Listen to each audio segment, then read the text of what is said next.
Okay, so example 6 is very similar to example 3, which we worked earlier. It once again requires a system of equations. Um, I will leave most of this problem to you guys to try, and by all means let me know if you have trouble with it. I do want to help you get it set up a little bit though, because there is at least one tricky part in setting it up. And I think and hope most of you would be okay with this, but again, Kenny's in the group, so I'll help you set it up. Anyway, a car traveling at a constant speed of 45 meters per second passes a trooper on a motorcycle hidden behind a billboard.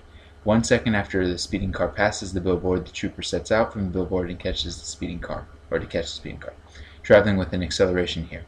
How long does it take the trooper to overtake the car? So for this example, we've got two different objects, right? A car and then the police officer. So the trooper, the policeman, the popo, whatever you want to call him. But in any case, the car is traveling at a constant velocity. So again, the only equation I'm working with for a constant velocity, v equals delta x over t, but I am again going to go ahead and break it up as x final minus x sub 0 over t. So let's start by thinking about the information we know for the car. Well, the car's velocity, right, is a constant velocity at 45.0 meters per second, and I'll go ahead and just define the car as moving in the positive direction. The big piece of information you have to be careful about here is the initial position of the car, right? When the chase starts, when the police car first leaves to catch him, the car is not at the same position as the police car, so he's not at what I'm going to define as 0.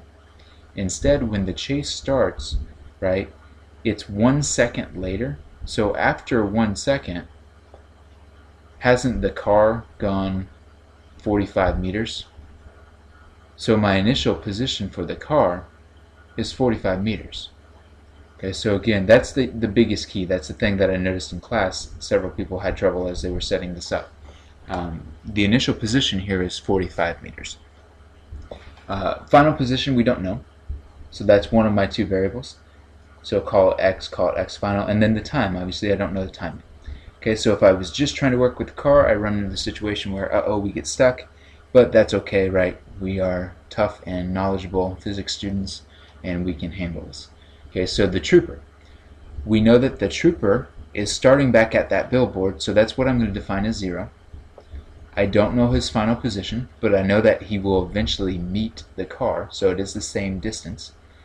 I don't know the trooper's final velocity, but I do know his initial velocity because he started from rest, right? So I don't know his final. But I do know his acceleration, right? So I know his acceleration of 3.0 meters per second squared. And notice this is a positive and this is a positive because both vehicles are moving the same direction, right? The trooper, unlike the football situation, the trooper is trying to catch up to the car. They're not running head-on towards each other. So be careful with that. But otherwise, we've got that information, and then we also know that the time, right? Once again, the time is the same for both of these. So the time that it takes for the trooper is the same as the time that it takes for the car. So I'll leave it from here for you guys to set up. I will give you that the correct answer should be about 31 seconds. Okay, so I got, I think, 30.97 if I don't round it off, but that's obviously about 31 seconds. So this is what your final answer should end up being. But I'll leave it for you guys to try and see how you feel with this. And the big reason I want to do that is I know we were having trouble with the example where the sprinter ran, which is my next example in here. Okay, so I know that this is similar to the homework problem that was giving us some trouble earlier, and I want to make sure we have plenty of time to cover this. So Usain Bolt, widely regarded as the fastest man alive, behind of course the amazing Jamal Charles, holds the current, it should say holds, my grammar is not very good, holds the current world record for the 100-meter race. He completed the race in 9.58 seconds. Suppose Usain can maintain a constant acceleration of 4.06 seconds, or it should have said 4.06 seconds from the time, so once again, poor grammar, from the time the race begins until he reaches his max velocity. Then he continues at that maximum velocity without gaining or losing speed, so that tells us constant velocity for the remainder of the race. How far does he run during his acceleration phase? So we're trying to find out the position, the distance that he goes during that acceleration phase. Well, this goes back to kind of like the first example or two we worked. There's two stages of motion, right? There's the stage where he's accelerating, and then there's a stage where he's moving at constant velocity. So the key here is, let's see if we can identify as much information as we can about each of these stages.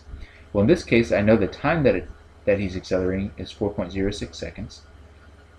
I don't know what his acceleration is. I do know his initial velocity is 0 because he's starting from rest.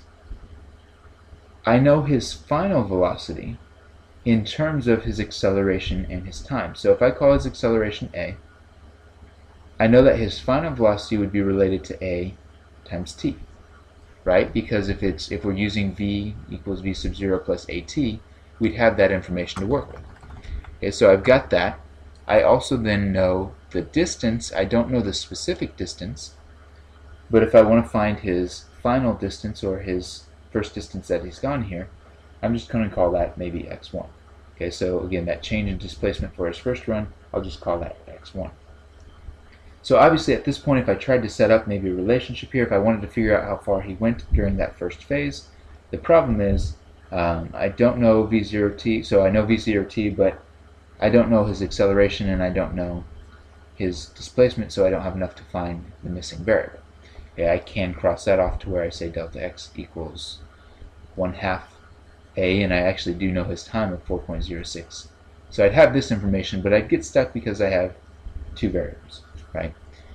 So jump over then to the constant velocity, right? For the constant velocity, again, the only equation we're using is delta x over t.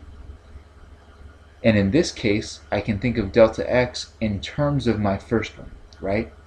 If he runs 40 meters for the first stage of motion, then he has 60 to run here. So we don't know what his constant velocity is. Let's start with that. So before I get into it, we don't know what his constant velocity is, but we know that his constant velocity is equal to the final velocity from the first stage, right? And we know that that final velocity is the acceleration times t, and the t is 4.06 seconds, so we can represent his final velocity, his constant velocity, in terms of a, in terms of the acceleration, which will be very helpful for us. And this is probably the key to solving this problem for us. At least hopefully it is. I'm going to fix that a because it's driving me crazy. There we go. So that's one of the keys. Setting this up again, I don't know how far he goes, but I do know that it's the remainder from the 100 meters. Whatever he didn't run, right, that's how far he has to go. So I can relate that to terms of x, and then time I can do the same thing. Right? I know that, actually time, I take that back, time I can find the specific value. So for this stage of the motion, they told me earlier that the total time it took him was 9.58 seconds. I know that the first stage took 4.06 seconds. So then I can find that it's 5.52 seconds as the time. Okay, so I actually have a lot of information to work with here. So then, jumping in,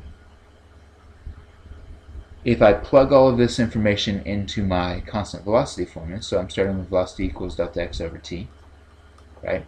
I want to try to get the same two variables. So I'd like to have delta x, and I'd like to have a. Now keep in mind this is, shouldn't call that delta x, I should call that maybe x1 to keep it consistent with over here.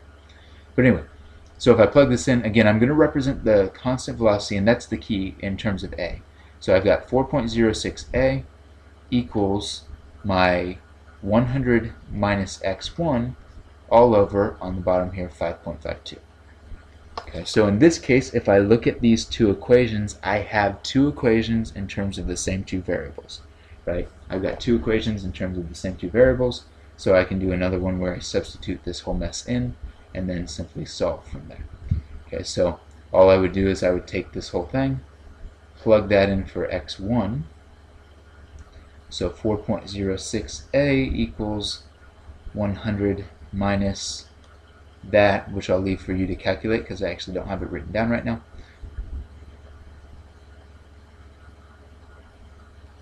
All over 5.52. Okay, and this one's actually nice because if you look at it, it doesn't even end up being a quadratic. This just ends up being an equation to solve. Okay, so this can help us find the acceleration, and then once we know the acceleration, we can go in and find our distance.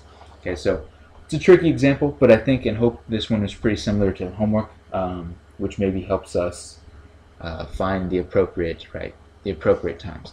So hopefully this helps you on the problem that you'll see on the homework. If it doesn't, if you need further assistance, feel free to let me know. But I think this type of system of equation, again, I'm leaving it for you to solve from here. But I think this will help you set that up at least. So anyway, let me know where we're at on things, and by all means, if you have any questions, feel free to get in contact.